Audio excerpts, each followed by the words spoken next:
दोस्तों, कुछ ही दिनों के बाद ईद उल अजहा यानी कि बकरा ईद का त्योहार आने वाला है। इसलिए सबसे पहले तो आप सभी इस्लामिक भाई बहनों को एडवांस में बकरा ईद 2025 की बहुत बहुत मुबारकबाद। आपका दिल करे तो कमेंट बॉक्स में आप भी हमें बकरा ईद की मुबारकबाद लिख सकते हैं।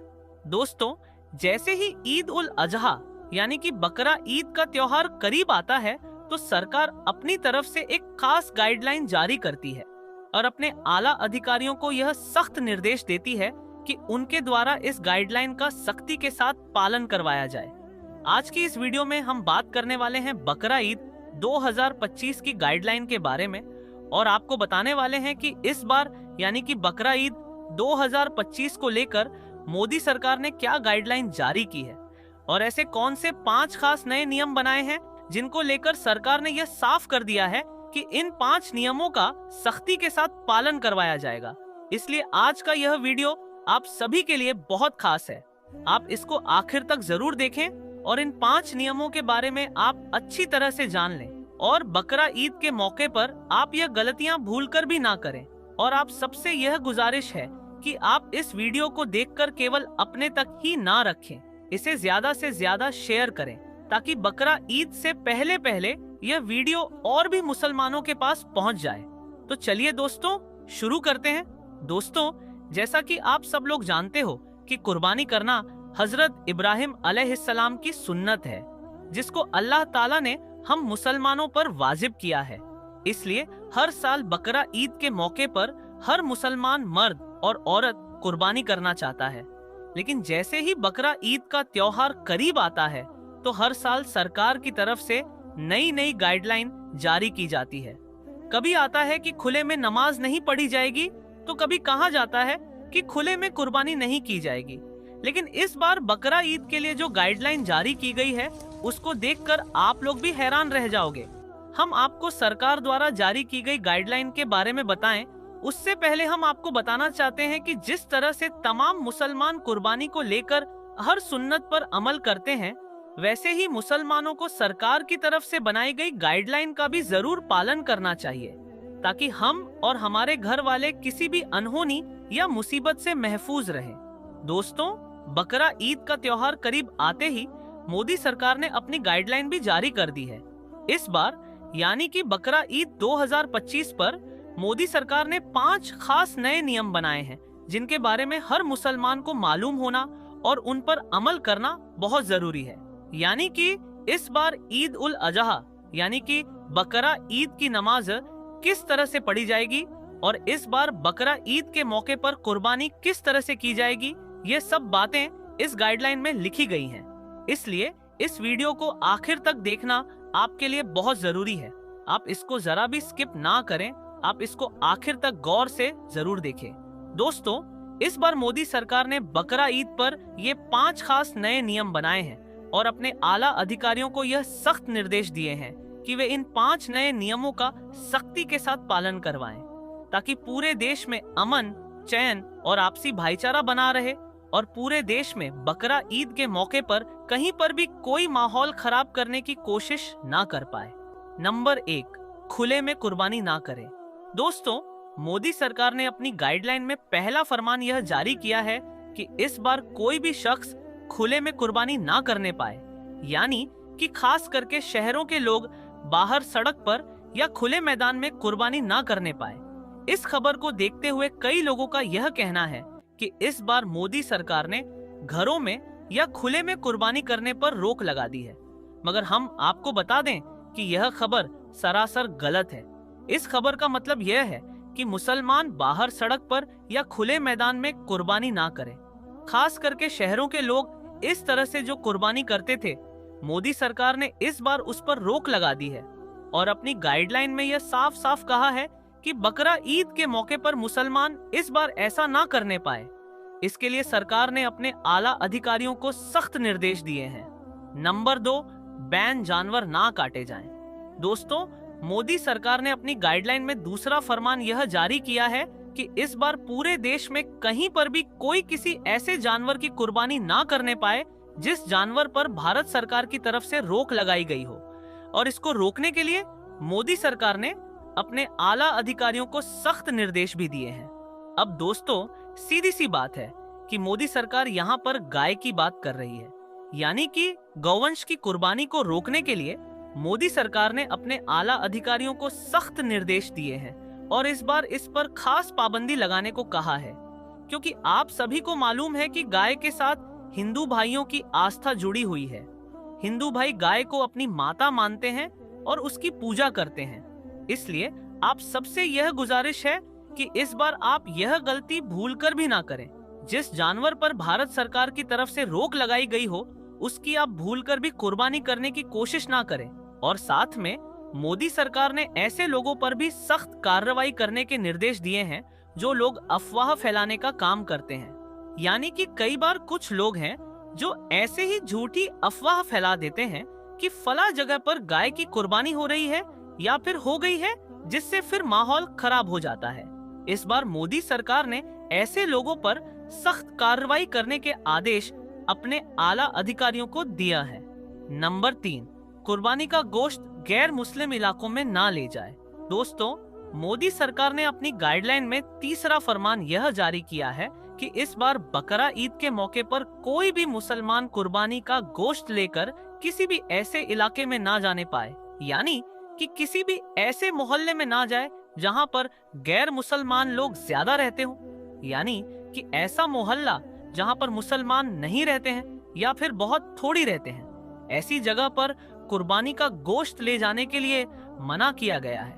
कहने का मतलब यह है कि हम जिस तरह से बकरा ईद के मौके पर कुर्बानी का गोश्त इधर उधर लेकर जाते हैं और एक दूसरे के यहाँ पर बांटते हैं, उसको किसी भी ऐसी जगह पर नहीं लेकर जाना है जहाँ पर मुसलमान लोग नहीं रहते हैं, सिर्फ गैर मुस्लिम रहते हैं। ऐसी जगहों पर कुर्बानी का गोश्त लेकर नहीं जाना है। इसीलिए आप इस बार बकरा ईद के मौके पर यह गलती भी आप भूल कर भी ना करें। नंबर 4, भीड़ लगाकर कुर्बानी ना करें। दोस्तों, मोदी सरकार ने अपनी गाइडलाइन में चौथा फरमान यह जारी किया है कि इस बार बकरा ईद के मौके पर कोई भीड़ लगाकर कुर्बानी ना करने पाए, यानी कि कोई भी सामूहिक कुर्बानी ना करने पाए। यानी कि जिस तरह से बकरा ईद के मौके पर कुछ लोग मिलकर और भीड़भाड़ वाली जगह पर एक बड़े जानवर की कुर्बानी किया करते थे, उस पर सरकार ने इस बार रोक लगा दी है। यानी कि मोदी सरकार ने इस बार सामूहिक कुर्बानी करने की इजाजत नहीं दी है। सरकार ने अपनी गाइडलाइन में यह साफ कर दिया है कि इस बार जिस किसी को भी कुर्बानी करनी हो वह अपने घरों में रहकर ही कुर्बानी करे, यानी कि भीड़ लगाकर सामूहिक कुर्बानी ना करें। और नंबर 5, सोशल मीडिया पर अफवाह ना फैलाने पाएं। दोस्तों, मोदी सरकार ने अपनी गाइडलाइन में 5वां फरमान यह जारी किया है कि बकरा ईद के मौके पर कोई भी सोशल मीडिया पर किसी भी तरह की कोई अफवाह ना फैलाने पाए।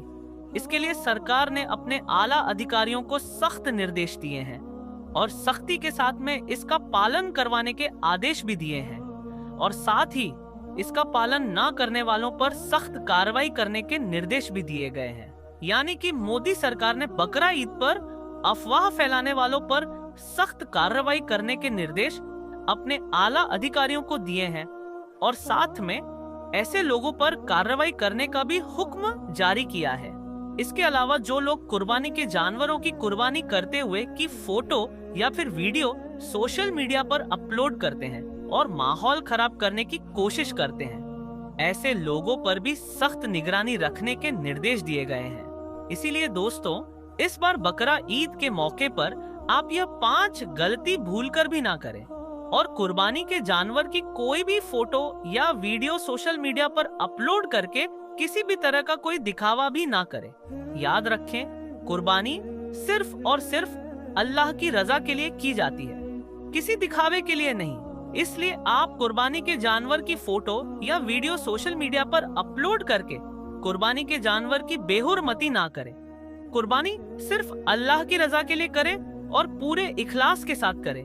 तो दोस्तों, इस बार बकरा ईद के मौके पर मोदी सरकार ने यह 5 खास नए फरमान जारी किए हैं। इसका आप बकरा ईद पर जरूर पालन करें और इस वीडियो को भी आप जरूर शेयर करें ताकि ज्यादा से ज्यादा मुसलमान भाई बहनों तक यह वीडियो पहुंच जाए। प्यारे दोस्तों, जैसा कि आप सभी को मालूम है कि कुछ ही दिनों के बाद बकरा ईद आने वाली है।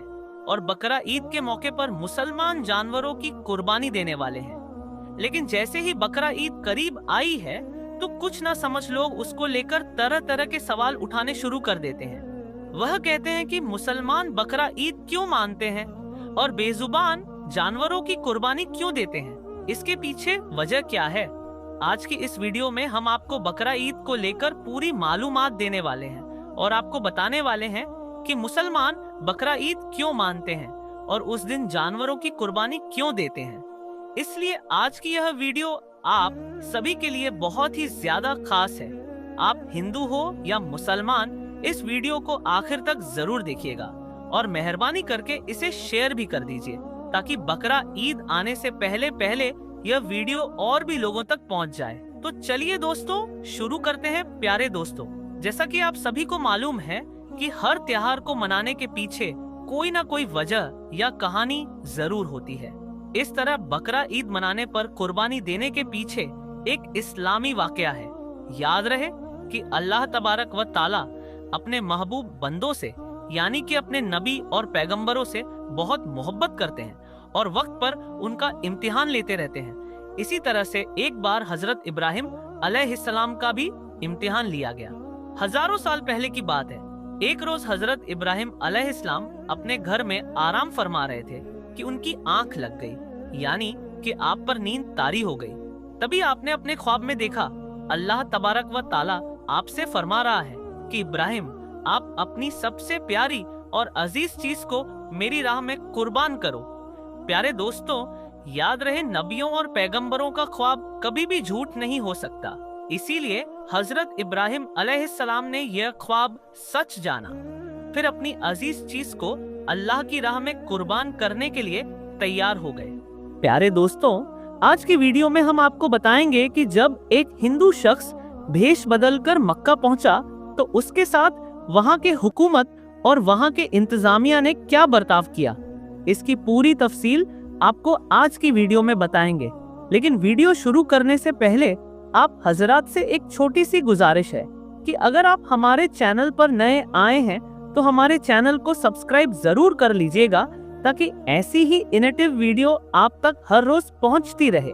दोस्तों, मक्का और मदीना मुसलमानों के लिए दुनिया की मुकद्दस जगहों में से एक है और यहाँ पर किसी भी दूसरे मजहब के लोगों को आने की इजाजत नहीं है, क्योंकि यही वो मुकद्दस जगह है जहाँ से इस्लाम की शुरुआत हुई थी और यहाँ लाखों की तादाद में मुसलमान अल्लाह ताला के मुकद्दस घर की जियारत के लिए आते हैं, जिसे हज कहते हैं।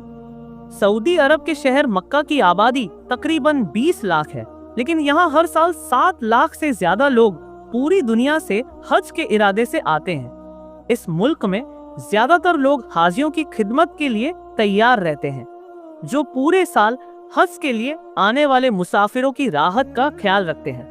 दोस्तों, मजहब इस्लाम की सबसे मुकद्दस जगह मक्का और मदीना है और सबसे मुकद्दस इमारत बैतुल्लाह है। ग्रेफाइट की पत्थर से बनी 40 फीट लंबी और 30 फीट चौड़ी इमारत काले रंग की है और इसमें कोई भी खिड़की नहीं है, बस एक दरवाजा है।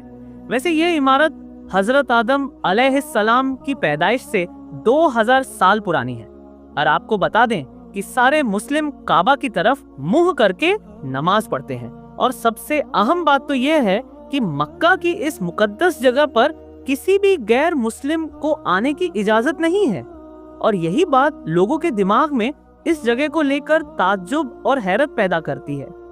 कई लोगों का यह भी कहना है कि यहाँ पर ऐसा काम होता है जो मुसलमान दुनिया से छुपाकर करते हैं। तो दोस्तों, हम आपको बता दें कि यहाँ पर सिर्फ और सिर्फ सच्चे दिल से अल्लाह ताला की इबादत की जाती है और कोई भी गलत काम होना तो बहुत दूर की बात। यहाँ आने वाले लोग ऐसा करने के बारे में सोच भी नहीं सकते, लेकिन फिर भी लोगों के अंदर उछल कूद करने वाला दिमाग नहीं मानता और कोई ना कोई गलत नीयत लेकर यहाँ पहुँचने की कोशिश करते हैं।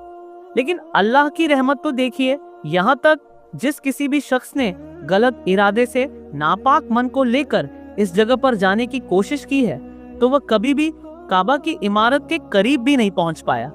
अब इस तरह के लोगों को या तो पुलिस पकड़ लेती है या फिर कुदरत इस हिसाब को खुद करती है। ऐसे में अब हम आपको हिंदुस्तान के केरला में रहने वाले एक ऐसे शख्स के बारे में बताने जा रहे हैं जिसे सुनकर आपको इस मजहब की खूबसूरती का अंदाजा लग जाएगा। केरला में रहने वाला एक शख्स जिसका नाम रमेश था। रमेश सऊदी अरब के रियाज शहर में काम करता था और वहां अपने मुस्लिम दोस्त सिद्दीकी के साथ रहता था। अपने मुस्लिम दोस्त के साथ मुस्लिम मुल्क में रहने की वजह से रमेश इस्लाम की तरफ काफी ज्यादा माइल हो गया था। जब वह पैगंबर हजरत मोहम्मद सल्लल्लाहु अलैहि वसल्लम के बताए गए रास्ते और तौर तरीकों से बहुत ज्यादा मुतासिर हो गया तो उसे मुस्लिम लोगों का कल्चर बहुत ज्यादा पसंद आने लगा। ऐसे में आप कह लीजिए कि वह दिल से इस्लाम को कबूल कर चुका था। यहाँ तक कि जब वह अपने घर वापस आया तब भी उसके दिल से इस्लाम के लिए मोहब्बत कम नहीं हुई और आखिर में वह इस्लाम धर्म को कबूल करने का मन बना लिया। लेकिन दोस्तों, अल्लाह ताला के नजदीक सबसे पाक और साफ मजहब इस्लाम है और रमेश भी यह मानने लगा और जब इस्लाम कबूल किया तो उसने अपना नाम बदलकर मुजमिल रख लिया और इस्लाम कबूल करने के बाद एक सच्चे मुस्लिम की तरह 5 वक्त का नमाज भी अदा करने लगा और इस्लाम की दी गई नसीहतों पर चलने लगा। जब वह पूरी तरह से इस्लाम को अपना मान चुका था तो उसके दिल में यह ख्याल आया कि अब मुझे मक्का के दीदार करने हैं। दोस्तों, मुजमिल की तमन्ना भी पूरी हुई।